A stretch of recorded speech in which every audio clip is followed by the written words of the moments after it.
Let's try that.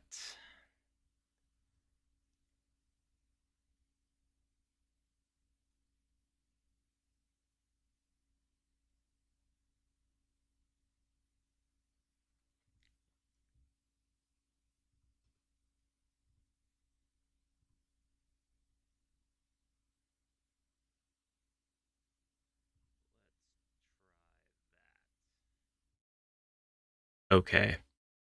That should work. That should be better.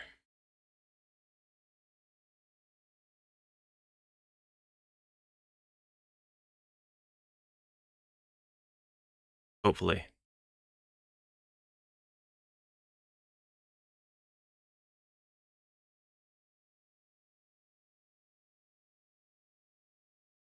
That should work. Okay, cool. Get rid of that there echo, and I think I'm good to go. Man, OBS is so frustrating. Every single time I open it, I don't change anything, and it changes a bunch of stuff from the last time I tried to use it. It's every time I try to use it so far. Maybe I will get down the particularities soon enough. So I can stream until about 10:30, so I guess I got about a half hour. I wanted to get started way sooner than this, but I ran into technical issues. I was no longer Hi chimpanzee, how are you? Thank you for dropping in. I said that earlier, but I was muted at the time. I am building scenario, non-foundational for my great big grand super campaign that I want to make for HeroQuest. Screen's a bit dark right now because it's asking if I have a moment to give a bit of feedback on HQuestBuilder, which is kind of a default flyout for this. Oh no, the screen's dark anyway. That can't be right. I guess it is right. All right. That's fine then. We're gonna create a new quest. As soon as I can remember how to do that.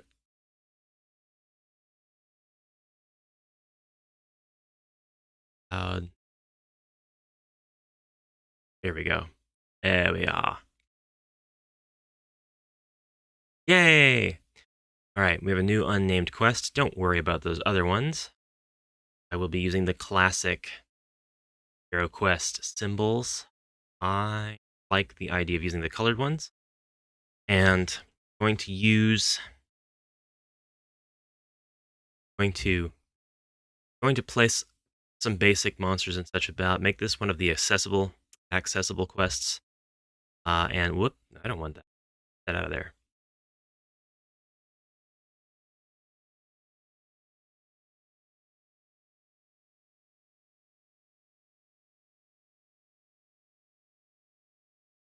Garbage can. There we go. Wow, there we go. The light mode. Light mode. We are able to see now. Jeez Louise, the dark mode is very, very nice, though, for those times when you don't want a bunch of light glaring in your face. So, we're going to grab us, staircase, put it in the right spot, rotate it so where it looks acceptable. There we go. Heroes are coming downstairs, walking up, and this is the landing. So, the grand campaign that I have, the storyline is got something to do with the overall goal of chaos. Chaos in the Warhammer sense kind of just encroaches a little bit on the HeroQuest world, and I feel like it's left vague intentionally. So for that reason, I don't think we are subject to the same chaos will win in the end as we have in the Warhammer universe. It's strongly hinted in the Warhammer universe that there's no good end. Chaos just eventually wins. This is evidenced by even the contemporary games like Vermintide, where you progress your character, but as you do so, as you get stronger and level up, your character actually becomes more afflicted with chaos. And there are thousands and thousands of Skaven. And I've read that it is believed, lore of Warhammer, that the Skaven could easily just take over the Earth if they were not as Machiavellian as they are, and if they were able to actually work together. But they're so deceitful and treacherous that they can't work together. So while that is something I've taken to heart, um, not something that I'm going to use 100% for this campaign. This campaign has everything to do with the various factions and armies uniting, but they are uniting under Zargon, and they are uniting under the promise of power that Zargon gives. So I've got a lot of different characters and races and scenarios and mechanics and spells and even some traps that I'm going to introduce during this campaign. Hopefully, it will kickstart people's um, imaginations and abilities to make stuff for their campaigns, or some of it might be too far out there and they can say, I don't like that at all, Ash. That is perfectly fine. I adapt a to each their own mentality, but I also adapt a conventional mentality where everything is defined by conventions or no. And if you choose to go with a particular convention, then you can do that. You can define it by giving it a name. So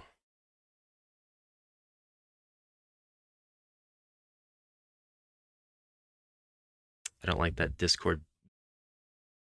We're gonna shut Discord down.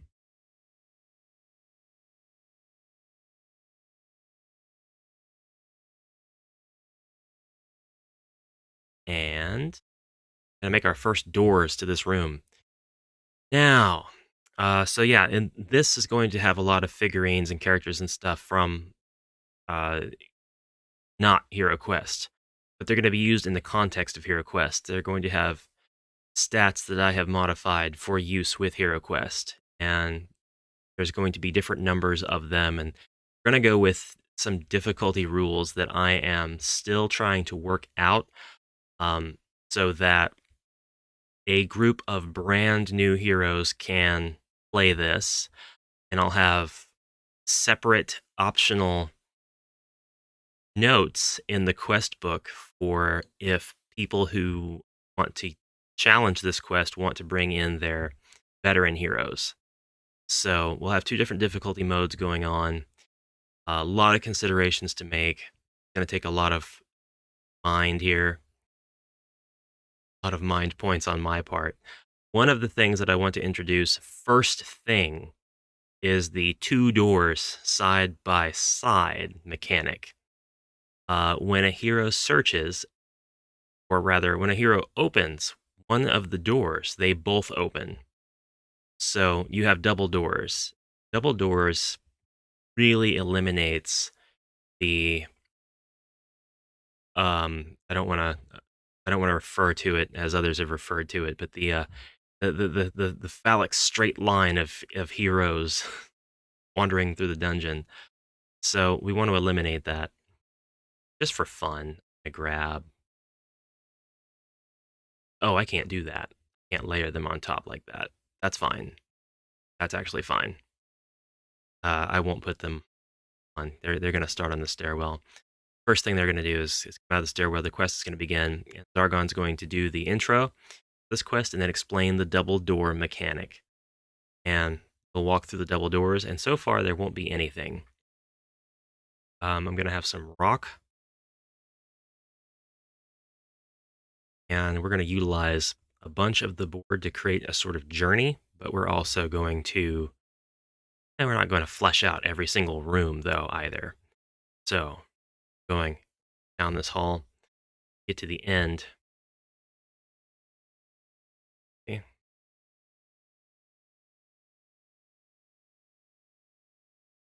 Okay. Yeah, the first enemy you should see will be a goblin. There will be an orc right around the corner, and he's not going to come into play, obviously, until the heroes have line of sight, revealing him. We'll actually do 2 orcs. And that will start the first skirmish of the game. If the hero is here, I feel like it could be arguable that they would see the orc.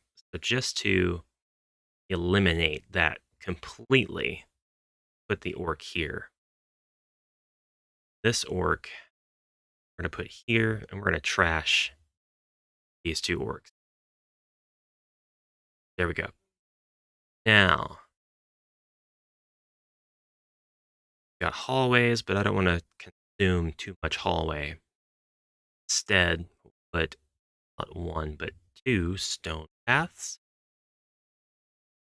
and doors. 1 door on each side.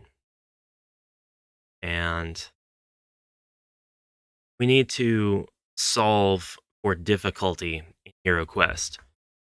There are a lot of folks that use the total of body points as the difficulty level. I don't like that at all. I think that the total monster body points, you add them up for a level, that's really arbitrary, and it leaves a lot of stuff into variables. Very, very vague variables. Quadruple V. We don't want that for these quests. We want to define the difficulty a little better. A lot better. So one of the things that I have come up with further define how that difficulty would actually make sense. If I can get Notepad to open up here. Yeah. There we are. Is if we take a goblin, we can take the cumulative result of all of his stats and we could add them together. I think that would be kind of dumb. Or we could compare Goblin, who is the weakest enemy available in the official game system, with the official strongest stock enemy in the game system, which really feel like that should be the gargoyle. And we can rate kind of the differences between them, and then we can try to make an arbitrary scale between the goblin and the gargoyle. And the further you are, the closer you are rather to the goblin, the lower of a difficulty your monster is. The closer you are to the gargoyle, the higher difficulty. But then we have an issue where the movement of these 2 creatures is not the same. The goblin, hold on a second. Hold on, just 1 second.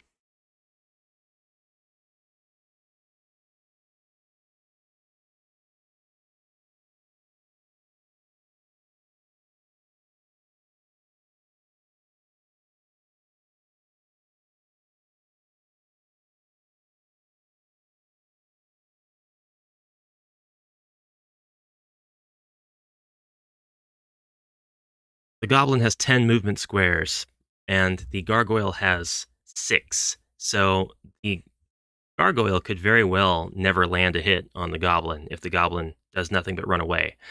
And then we kind of have a null and void match. So we've got to remove the speed or else consider the speed arbitrary. So I kind of played with a couple of different things, and then I realized when you enter a room, every monster in that room becomes visible at the same time, and on Zargon's turn, they can all move and attack at the same time. So the ideal way to determine the difficulty of a quest is by its skirmishes and the difficulty of each individual skirmish, perhaps combined. So once we figure out a way to intelligently measure beyond BP the difficulty of a monster, we can measure the difficulty of a skirmish. So, kind of simplify that a little bit. If you walk into this room here in the center and you approach from this side, you open the door. If there are 4 mummies in this room and they all start on the far end, they will not reach you on Zargon's turn. They'll all have 4 movement spaces.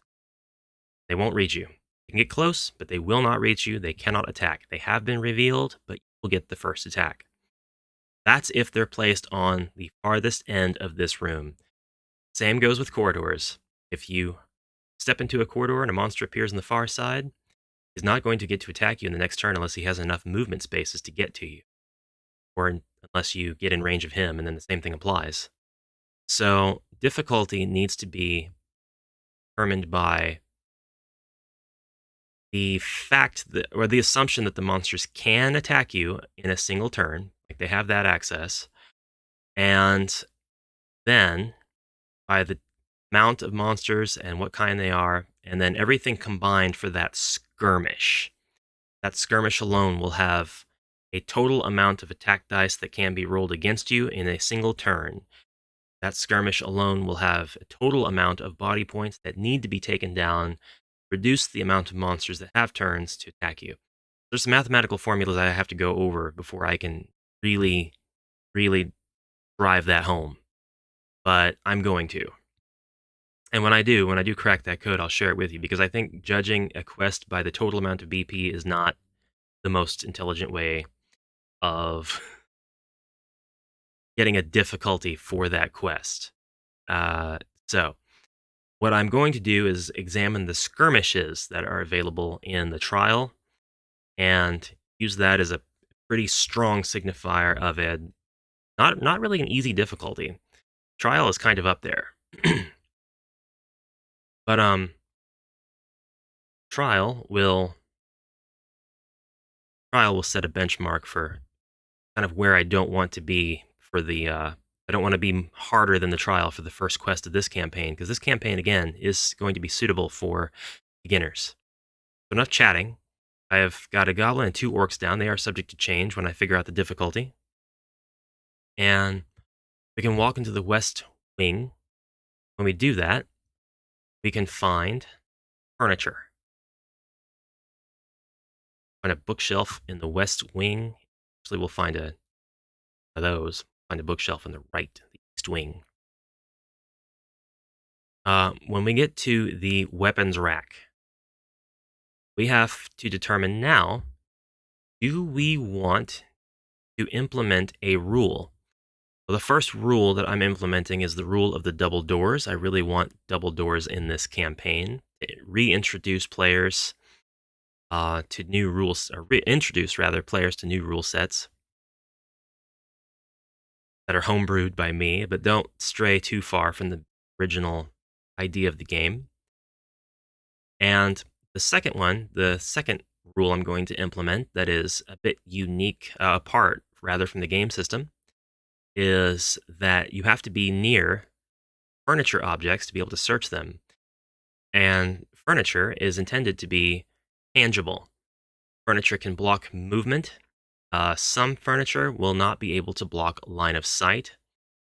I do implement sort of this homebrew rule in my own games, like the Amalgamate cycle quests. I have had people jump up on tables forever, but it was brought to my attention that that's not rules as written. There's nothing saying the furniture is or isn't tangible till we get to the designer notes for the quest packs that weren't released. At the very least, those have where the furniture is supposed to be tangible. It's supposed to block things, block movement. So while it was never released officially, I'm going to follow those designer notes in this campaign. And any Zargon that wants to deviate from that is free to do so, because any Zargon can do whatever they want. But if you want to play this vanilla, as it's written, furniture will block your movement.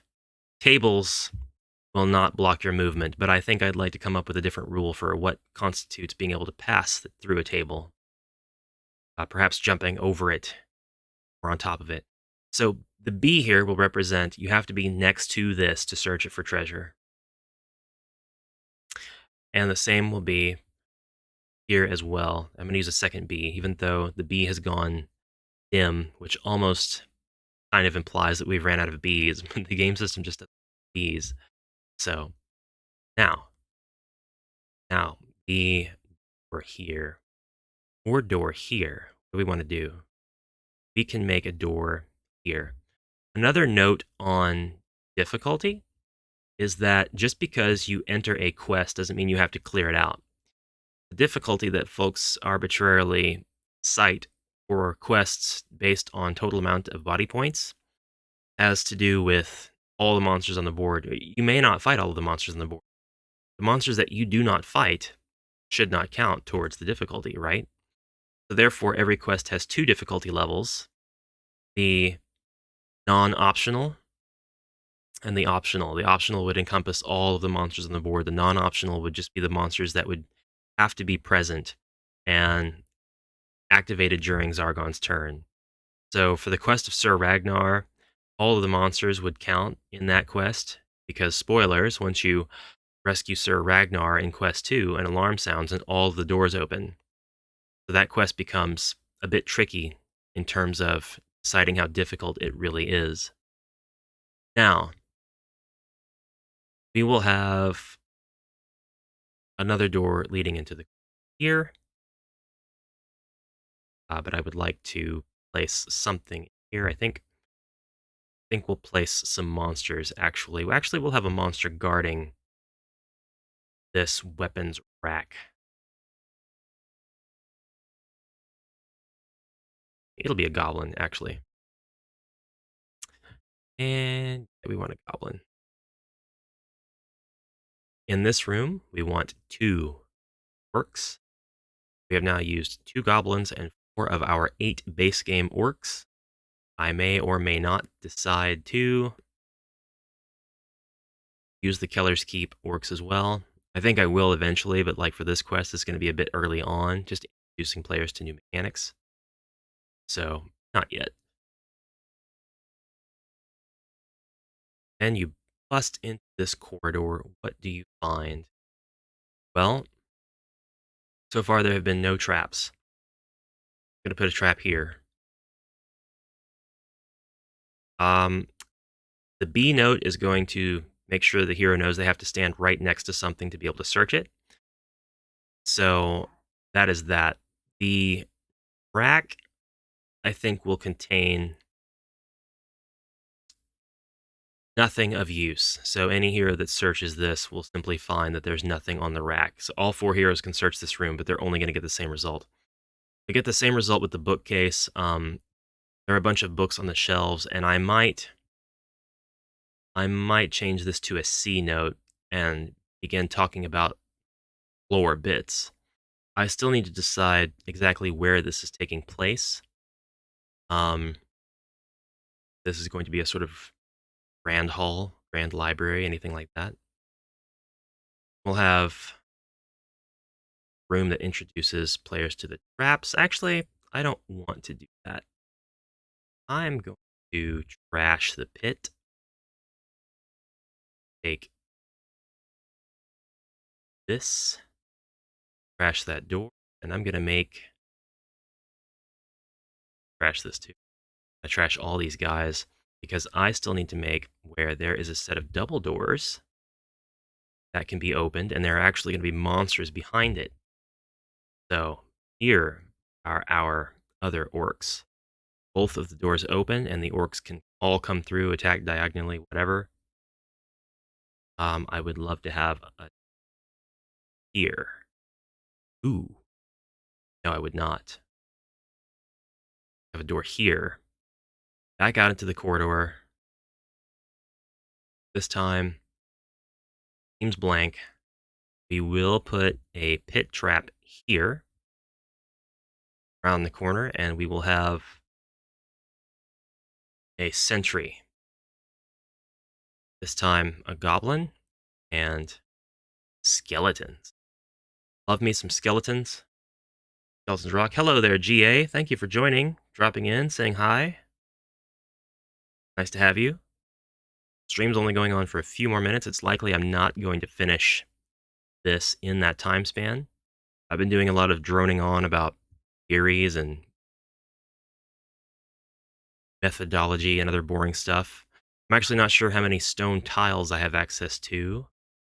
Oh, that was it. That was my last one. 1, 2, 3, 4, 5, 6, 7, 8. Get 8 stone tiles is all. So, very end here, we'll have a door.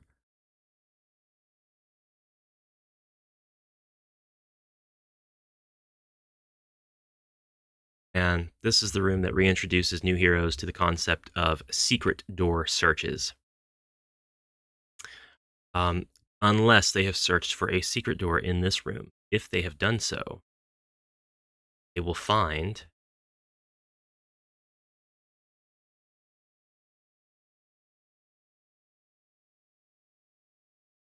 where I want that torture room.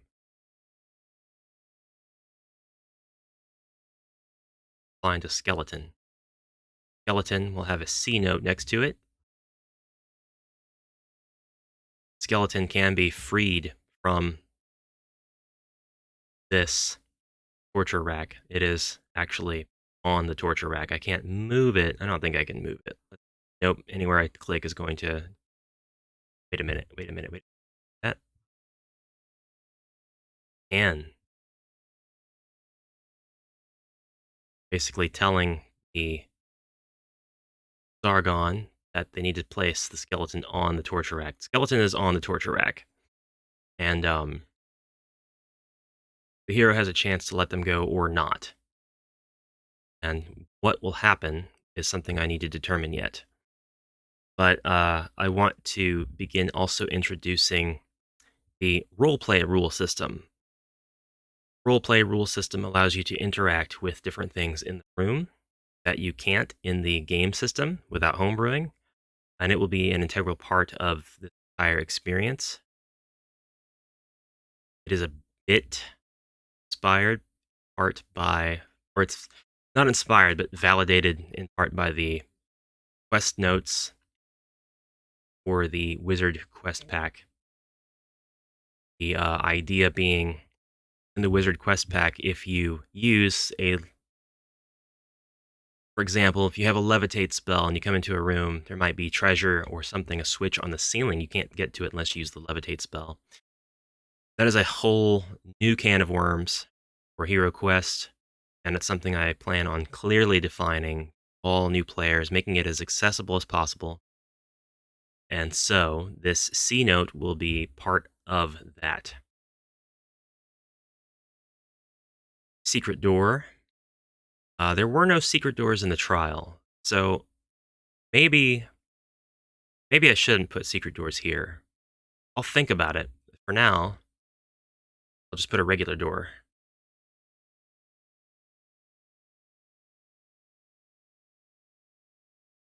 I will definitely think about it. Then we'll put a... I don't want to put a fireplace there. It's going to look jacked up if I do that.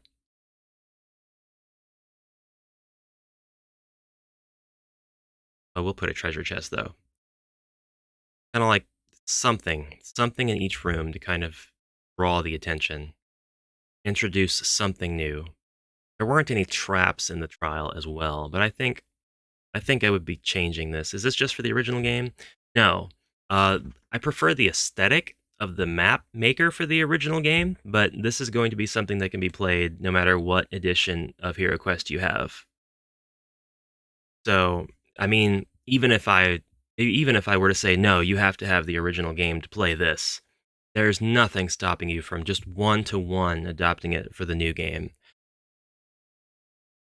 I think Squidge Monster, the developer of this tool, is going to make it to where we, unless he has already, make it to where we can riff on each other's maps, and edit them. So we can share each other's work, we can edit them, we can push them right back out. And so if that's the case, then you should very easily be able to grab this map after I upload it to the cloud, convert it to the new style, and there you go. Print it off, you've got a new style map. So we need a D here. And then in the next room, next double door room,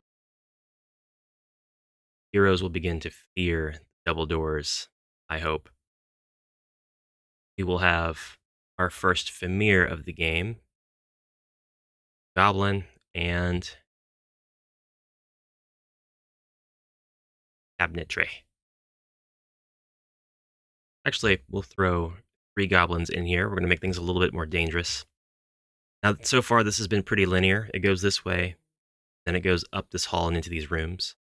I'd like to change that just a little bit.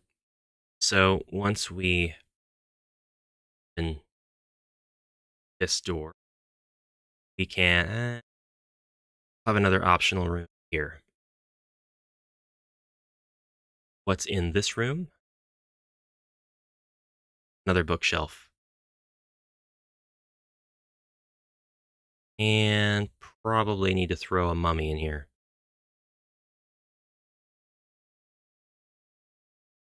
What's in this room?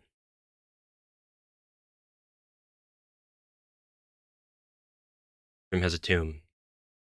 Ooh, I don't have any tables yet. uh, I'll take the desk, actually, and put it in this room. And we will throw a D note there. We'll change this to an E note, because it's likely they'd come across that later. So,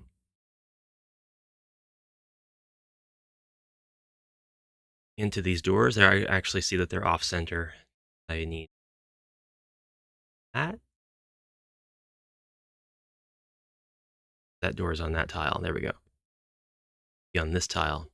Shouldn't matter, but it was bugging me. Right. So, with the double door rule being implemented, that's quest note A, just to kind of show how that would work.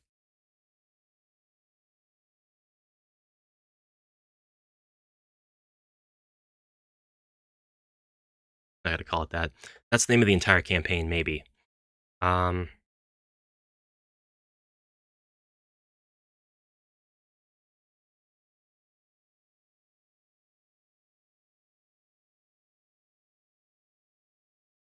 come up with a title.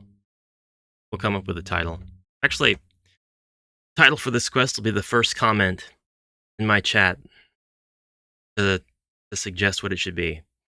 This is basically a study that has been converted to a place where people are inquisitored and tortured. So, hence the weapons rack and the torture rack.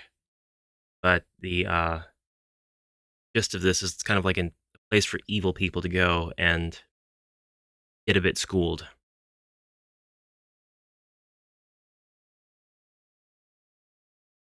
Narrative introduction. We're going to study the trial notes to obtain the introductory feel. That's a note for myself. Quest notes here. Use the builder menu to add annotations if you need them. Right, so A.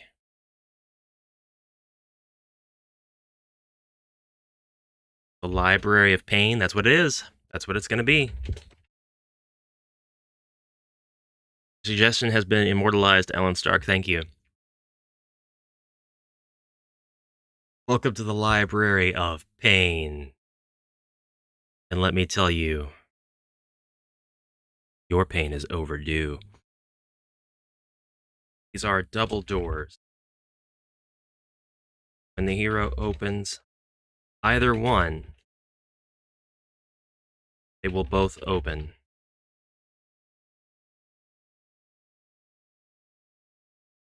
They must both open. And cannot be closed again. B.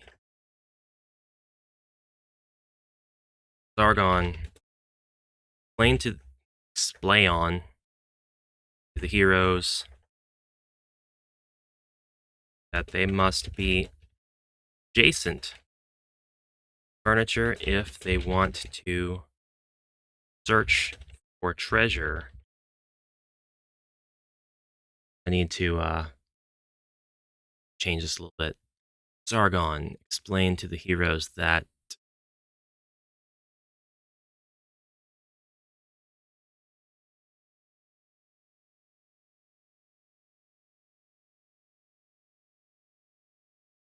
they can only search for treasure on furniture if they are adjacent to it.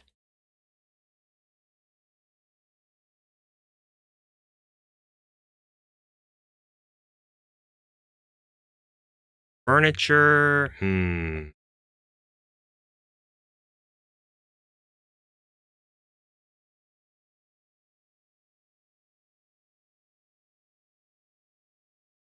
I need to find a way to word this, but basically the way I want to do this is if you enter the room and there are no monsters, or you clear the room of the monsters and you search it for treasure, you will be pointed to the furniture in the room every time.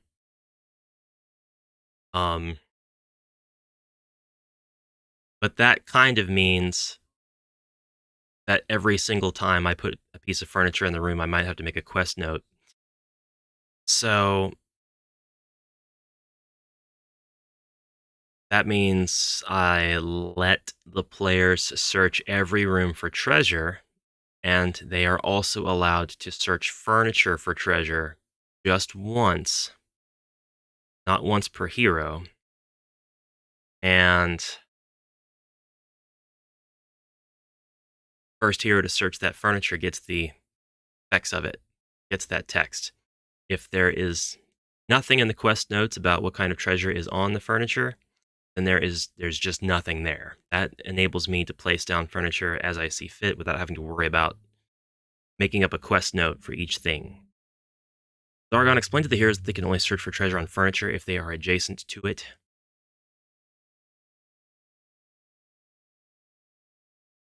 This weapons rack contains only broken and unusable weapons, just like the trial. The skeleton is shackled to the rack and cannot move or attack. The hero may choose to free the skeleton. I'll put the effects of what that does later. I figure it out. It has to jive with my current roleplay rule set, which the idea of that is keep things very simple. Even though it's roleplay, it does not need to be as complex as D&D at all. So the D note is the alchemist's workbench.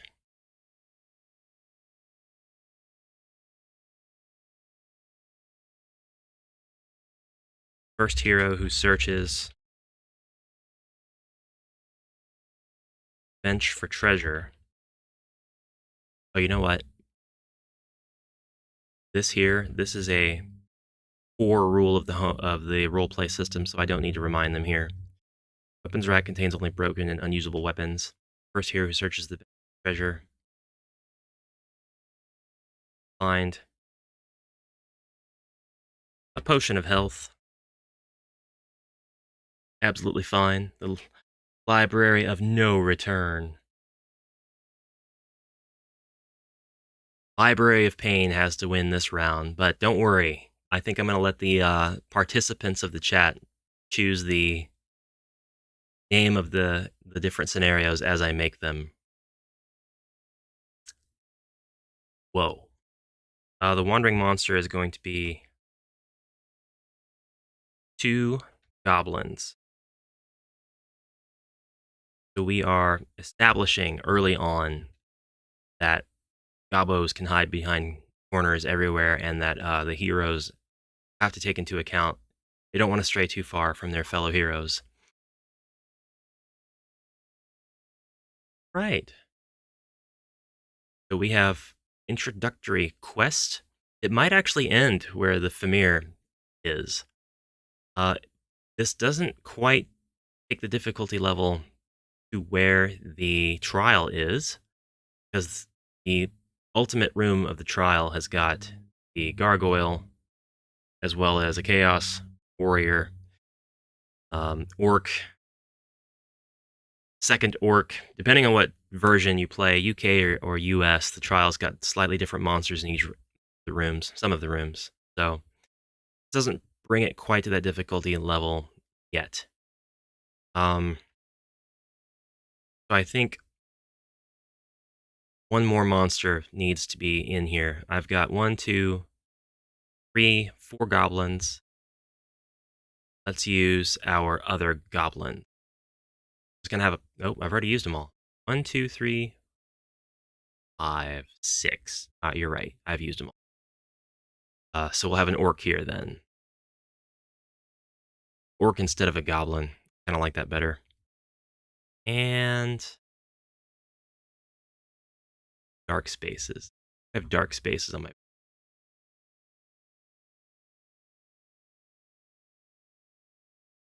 There we go. That's better. All right. That is the current state of what is not necessarily my first scenario for this campaign. I need to change this to a C, actually.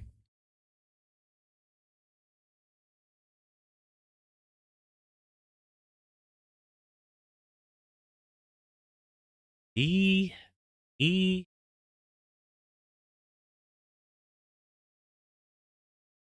B, F.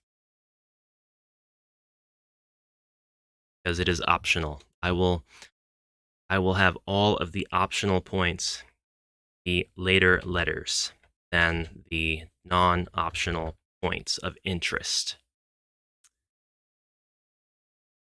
So as of right now, Paul, hi. Thank you for dropping in. Appreciate you. Thanks for saying hi.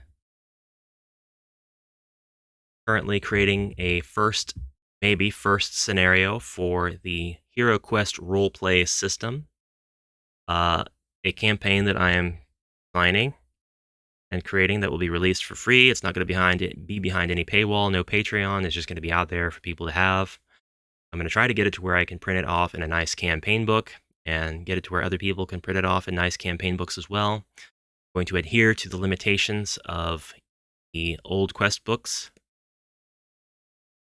Give myself the exact same amount of pages. I'm going to have 10 quests in this campaign and in a second campaign that will piggyback right off the back of this one. And I've got a lot of mechanics and things I want to introduce for this. But I actually have to go for now. It's past my time. And my quest for now is saved. Anybody who wants to follow this endeavor, please subscribe to the channel. All of these live videos will be kept on the channel so you can keep up with the development as it happens. Even if you miss the episode, YouTube saves all of the live streams and stuff. So feel free to subscribe. If you know anybody who likes this sort of thing, please let them know about this channel as well. And if you want to try designing your own quest in a browser-based app, this is HQuestBuilder.com. That's all you type in. You come straight here, and you can actually share your quests via the cloud. I don't know if that's still a beta feature or not. May have to contact Squidge for that. But it's easy to contact him. He's right here in the question mark menu. And you can get this in Italian, Spanish, French, and German. So you can also, if you did not know by now, add your own homebrew graphics. The Keller's Keep and Return of the Witch Lord graphics are here. You can add your own homebrew graphics by simply linking an image online. So for me, I'm going to have skinks, skaven, beastmen, and other races that are not in the core system show up in this campaign at some point, probably in the Part 2 campaign. And it's at that point I'll be utilizing a lot of homebrew graphics. And I think that's about it. So yeah, I'm going to try to get bonus HeroQuest content out every day this week. We've got the PulseCon, or not the PulseCon, not at all the PulseCon, something much cooler, Gen Con to look forward to. Avalon Hill's got a booth there on the 4th through the 7th. We should have awesome news coming up. Of course, I'll be working all that weekend, but maybe next year I'll be able to go and check it out in person. But once again, I have to go. Thank you very much again for stopping by. Appreciate the support. Subscribe, like, notification bell, all that crap. I've got a Patreon you can go check out if you'd like to have your name in the credits of future videos, plus anything that I get really helps me out. Totally not necessary or required. I like the viewership more and I will see you tomorrow. Have a fantastic rest of your day, and bye for now.